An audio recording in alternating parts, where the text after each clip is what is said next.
بسم اللہ الرحمن الرحیم۔ آپ کی خدمت مقدس میں نے 3 آیات کی تلاوت کی ہے۔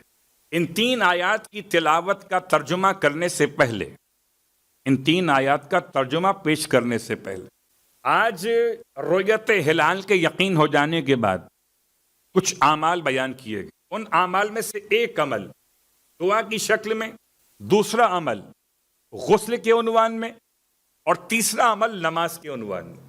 تقریباً یہ اعمال 19 اور 20 بیان کیے گئے آج کی رات کے، اگر رؤیت ہلال ثابت۔ ان سارے اعمال میں ایک عمل آپ کی خدمت میں نماز کے حوالے سے۔ آج کی رات کی نماز اول شب کی بات کر رہا ہوں۔ یہ نماز 2 رکعت اول شب ماہ رمضان، اور نماز ایسی مشکل نماز ہے کہ 2 رکعت نماز میں ہر رکعت میں الحمد کے بعد ایک مرتبہ سورہ مبارکہ الانعام کی تلاوت۔ تو سورہ مبارکہ الانعام اگر یاد نہیں ہے تو انعام کیسے ملے گا؟ کوئی بات نہیں، دیکھ کے پڑھ لیجئے، اور شاید دیکھ کے پڑھنا زیادہ بہتر ہے غلط پڑھنے سے، اور اگر کھڑے رہ کے پڑھنا ممکن نہ ہو تو بیٹھ کے پڑھ لیجئے۔ آپ یہ کر سکتے ہیں کہ قیام شروع کریں قیام کے ساتھ، اور جب الحمد مکمل کر لیں تو سورہ انعام پڑھنے کے لیے بیٹھ جائیے۔ جب سورہ انعام مکمل کر لیں پھر کھڑے ہو جائیے، پھر حالت قیام سے رکوع میں جائیے، پھر سجود میں۔ اسی انداز سے 2 رکعت مکمل کیجئے۔ ایک عمل آج کی رات کے حوالے سے رؤیت ہلال کے ثابت ہو جانے کے بعد۔ دوسرا عنوان دعا کا، تو دعا کے عنوان میں سرکار ختمی مرتبہ صلی اللہ علیہ وآلہ وسلم کی ایک دعا، الحمدللہ الذی اکرمنا بک ایھا الشہر المبارک، اکرمنا بک، حمد ہے اللہ کی جس نے ہمیں عزت بخشی، جس نے ہمیں مکرم کر دیا، بک، تیرے ذریعے سے۔ تو کون؟ ایھا الشہر المبارک، اللہ کے رسول نے ماہ مبارک رمضان سے براہ راست گفتگو کی ہے۔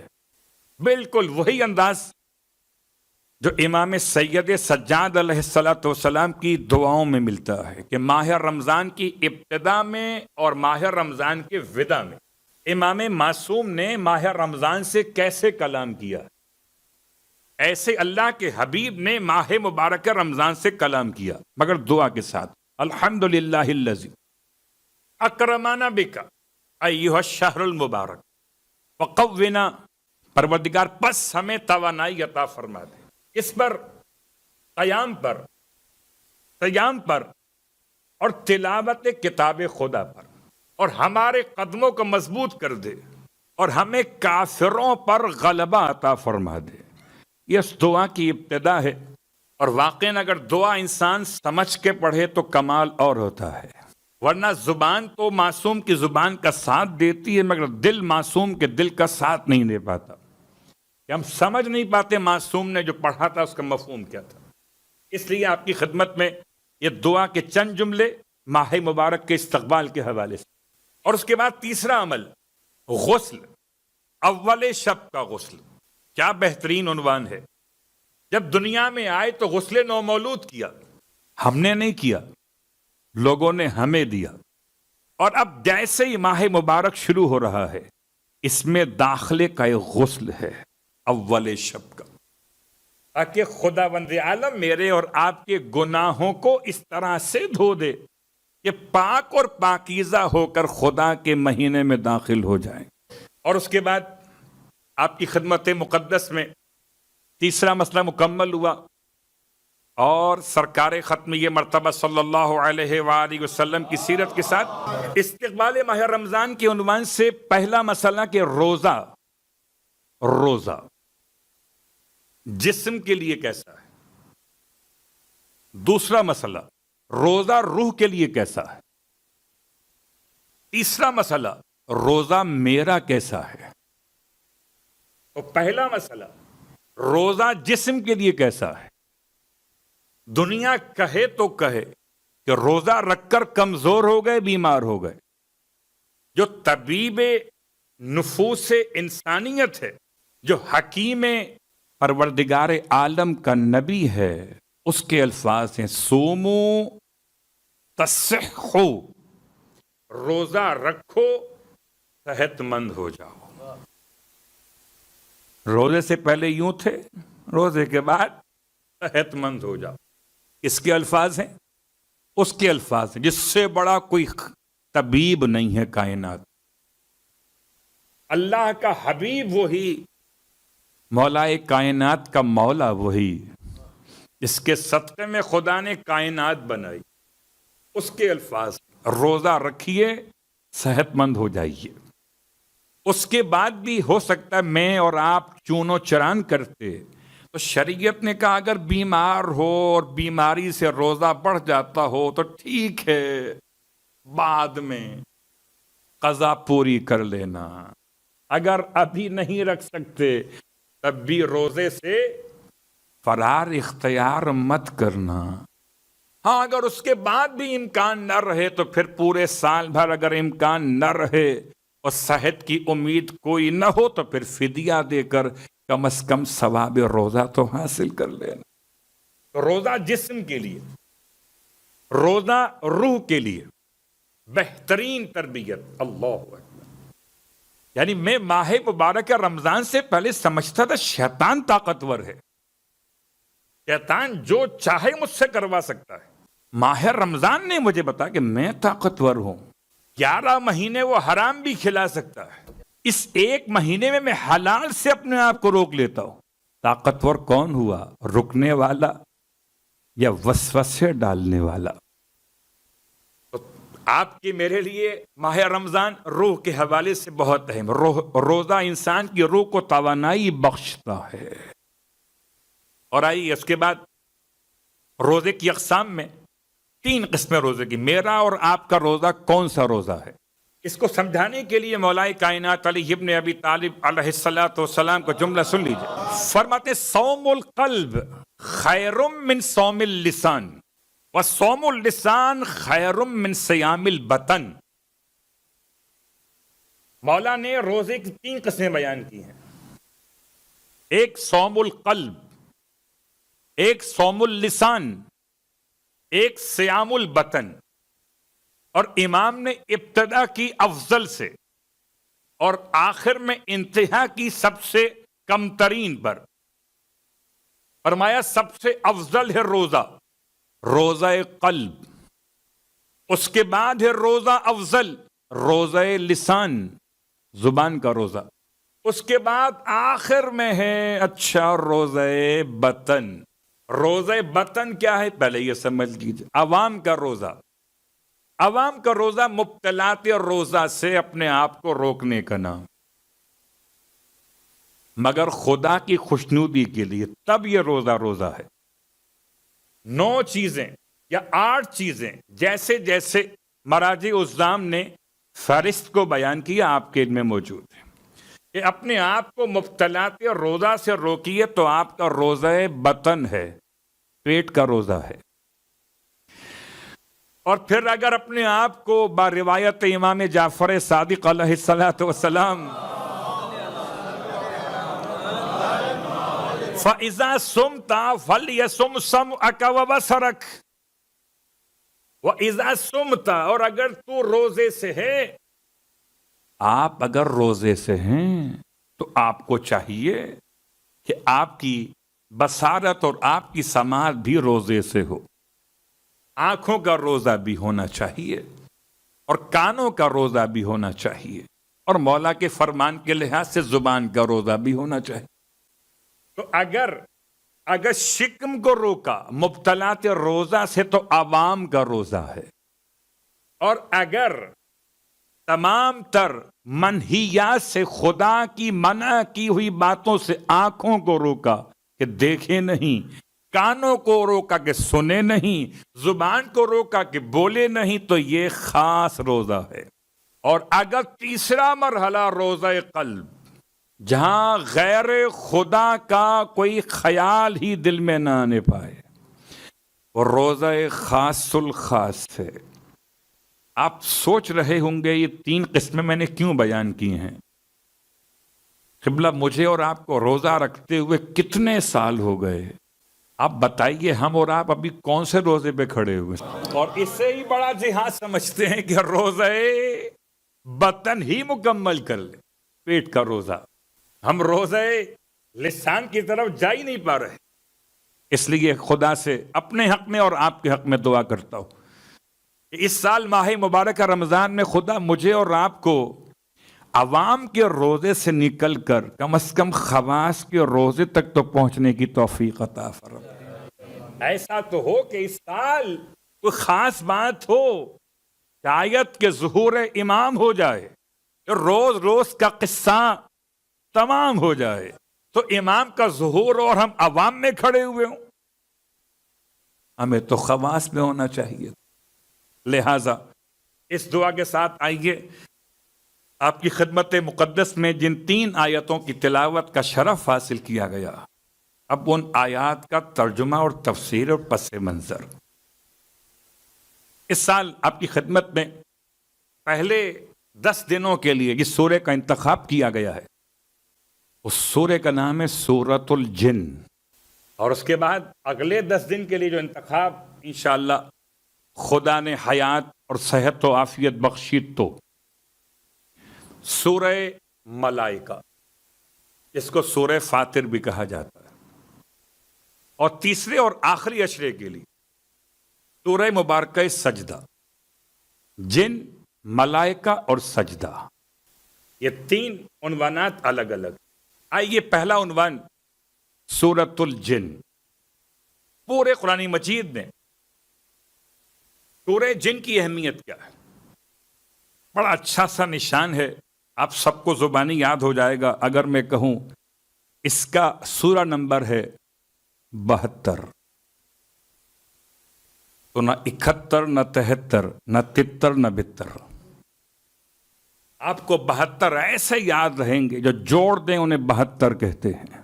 تو نمبر بھی یاد رہے گا اور سورہ کا نام بھی یاد رہے گا، سورۃ الجن. اور اب آئیے اس سورہ جن کی آیات کی تعداد 28 ہے. ان 28 آیات کی تلاوت کا اجر و ثواب کتنا ہے؟ یہ پورے قرآن کی تلاوت سے ہٹ کر پھر یاد دلاؤں آپ کو کہ اس پورے ماہ مبارک میں پورا قرآن اول سے آخر پڑھنا یہ الگ موضوع ہے، اور سورہ سورہ کر کے پڑھنا یہ الگ موضوع ہے. تو بہتر یہ ہے کہ پورا قرآن اول سے آخر پڑھیں، اس کے بجائے بہتر ہے کہ اس کو عنوانات کے تحت میں پڑھیں، ٹاپکس کے اعتبار سے پڑھیں، اور اگر ہو سکے تو سورہ سورہ مکمل کر سکتے ہیں سورہ جن. تو کیا ثواب ملنے والا ہے سورہ جن کی تلاوت کا؟ ارشاد فرماتے ہیں اللہ کے حبیب کہ جو شخص بھی سورہ جن کی تلاوت کرے گا اس کے نام اعمال میں جتنے افراد جن کہ جنہوں نے پیغمبر کی تصدیق کی ہے اور جتنے افراد جن جنہوں نے پیغمبر کی تکذیب کی ہے ان کی تعداد سے 10 گنا زیادہ اجر و ثواب خدا سورہ جن کی تلاوت کرنے والوں کو عطا کرے گا. گھبرائیے نہیں، سورہ جن پڑھنے سے جن نہیں آنے والے. بہت سارے مسائل ہو سکتا ہے اس عنوان میں آ جائیں کہ جو مشہور عوام کے درمیان ہیں، آیا روایات میں ان کی اہمیت ہے کہ نہیں ہے، مگر سورہ جن پر روایت امام جعفر صادق علیہ الصلوۃ والسلام ارشاد فرماتے ہیں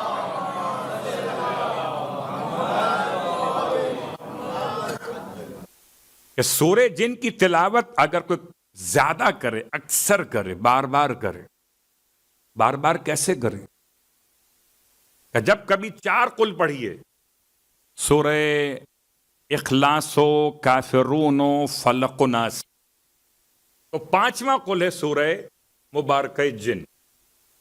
قرآن نے 5 ایسے سورے جو شروع ہوتے ہیں لفظ قل سے، ان میں سے 5واں کہہ لیجئے ترتیب کے لحاظ سے پہلا ہے سورہ جن. اس کی تلاوت کا ثواب امام فرما رہے کہ جو شخص اس کی تلاوت زیادہ کرے گا پروردگار اس کو جنوں کے مکر و فریب سے محفوظ رکھے گا، جنوں کے دھوکے سے محفوظ رکھے گا، جنوں کے حملے سے محفوظ رکھے گا. اور خدا اسے محمد اور آل محمد کے ساتھ محشور کرے گا. ادھر محفوظ ادھر محشور. محفوظ کس سے؟ جنوں سے. محشور کس کے ساتھ؟ محمد و آل محمد کے ساتھ. تو سودا برا تو نہیں ہے. 28 آیتوں میں اگر خدا میرا اور آپ کا نام ڈال دے محمد و آل محمد کے ساتھ محشور ہونے والوں میں، تو سودا مہنگا تو نہیں ہے. ابھی الگ بات ہے کہ ہم اور آپ اس سودے کو ہلکا سمجھیں، مگر بہت بھاری سودا ہے. اگر کوئی انسان کہیں جانا چاہتا ہو، کسی جگہ اس کی کوئی مشکلات ہو، کوئی بہت ظلم کرنے والا کوئی بادشاہ ہو، جہاں جانا پڑ جائے، سورہ جن پڑھ کر جائے تو محفوظ رہے گا. سورہ جن کی تلاوت انسان کا رزق میں اضافہ کر دیتی ہے. جتنا زیادہ پڑھیے اتنا زیادہ رزق ملتا ہے. بہت تفصیل کا وقت ابھی آیا نہیں ہے، آہستہ آہستہ مسائل آئیں گے. تو آئیے سورہ جن کی فضائل کے ساتھ ساتھ اب یہ پس منظر میں سورہ نازل کہاں پر ہوا؟ پورے قرآن میں پروردگار نے جنوں کا تذکرہ کیا ہے. یہ جن کیا ہیں، ان کے اقسام کیا ہیں، ان کی بود و باش کیا ہے، کہاں رہتے ہیں، یہ مسائل ہو سکتا ہے آہستہ آہستہ. ابھی فی الحال پہلا مسئلہ کہ یہ سورہ نازل کہاں پر ہوا. ابن عباس کہتے ہیں ایک دن اللہ کے حبیب فجر کی نماز پڑھ رہے تھے، اور فجر کی نماز میں آپ جانتے ہیں، مجھ سے بہتر جانتے کہ بآواز بلند، مگر میں بہت سارے افراد کو پہچانتا ہوں کہ جو آہستہ نماز پڑھ لیتے ہیں، مرد ہو کر بھی. صبح کی نماز آہستہ، اتنا زور سے پڑھیے کہ اگر کوئی ساتھ میں بیٹھا ہوا سننا چاہے تو آپ کی الرحیم کی میم بھی سن لے. بسم اللہ الرحمن الرحیم. ایسا نہ ہو کہ رحمان کی نون تو واضح ہو، رحیم کی میم اندر رہ جائے. اسے کہتے ہیں بآواز بلند جو نمازیں پڑھی جاتی ہیں ان میں نماز فجر بھی ہے. اور اب تو ویسے ہی اس ماہ مبارک کی برکت سے پورا سال کوئی نماز فجر میں پابندی کر پاتا ہو نہ کر پاتا ہو، یہ ماہ رمضان تو ایسا ہے کہ یہ اس کا بغیر تو دم لیتا ہی نہیں. سحری بھی کیجئے، پھر اس کے بعد خدا کی عبادت بھی کیجئے. کتنا حسین ہو کہ سحری سے پہلے نماز شب ہو، سحری کے بعد نماز فجر ہو. تو ایک دفعہ خدا کو یاد کریں کھانے سے پہلے، ایک دفعہ یاد کریں کھانے کے بعد، تاکہ دو طرفہ خدا کی یاد ہو، بیچ میں خدا کی نعمت. صلوات پڑھیں محمد و آل محمد.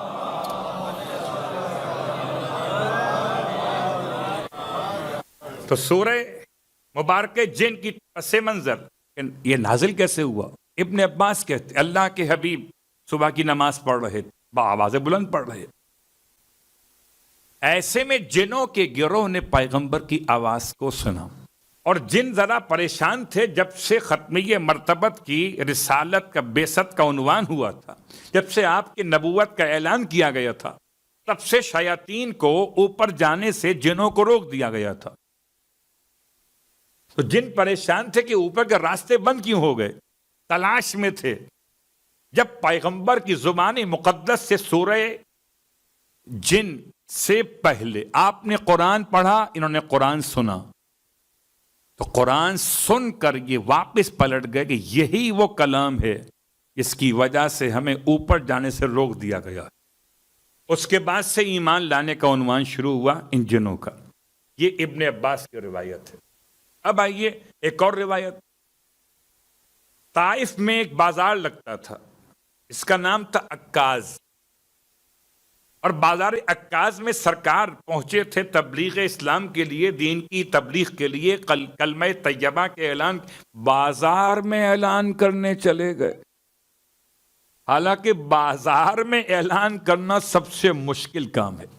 بازار میں یہ تو اعلان ہو سکتا ہے کہ کتنا ڈسکاؤنٹ مل رہا ہے، بازار میں یہ تو اعلان ہو سکتا ہے کہ ایک کے ساتھ ایک فری ہے. بازار میں کوئی کلمہ طیبہ پڑھے، بازار میں کچھ اللہ کے دشمن کو برا کہے، بڑا مشکل کا. آپ نے بازار عکاظ میں تبلیغ دین فرمائی، اور تبلیغ دین فرمانے کے بعد پھر آپ کے ساتھ کیا ہوا؟ اب واپس پلٹ رہے تھے تو کہتے ہیں وادی جن کے علاقے میں پہنچے، طائف سے واپس پلٹ رہے ہیں، وادی جن، اللہ کے حبیب لوٹ رہے تھے کہ آپ کے خدمت میں جنوں کے گروہ نے آپ کی تلاوت کے انداز کو سنا اور تلاوت کو سن کے اتنا متاثر ہوئے، قسم بخدا سورہ جن بتا رہا ہے کہ انسان جنوں سے افضل ہے، کہ پڑھنے والے ختمیہ مرتبہ انسان کی شکل میں تھے، جن کی شکل میں نہیں تھے۔ کوئی جن انسان سے کیسے بہتر ہوگا جبکہ اشرف مخلوقات خدا نے انسان کو قرار دیا۔ سرکار ختمیہ مرتبہ صلی اللہ علیہ وآلہ وسلم کا قرآن پڑھنا،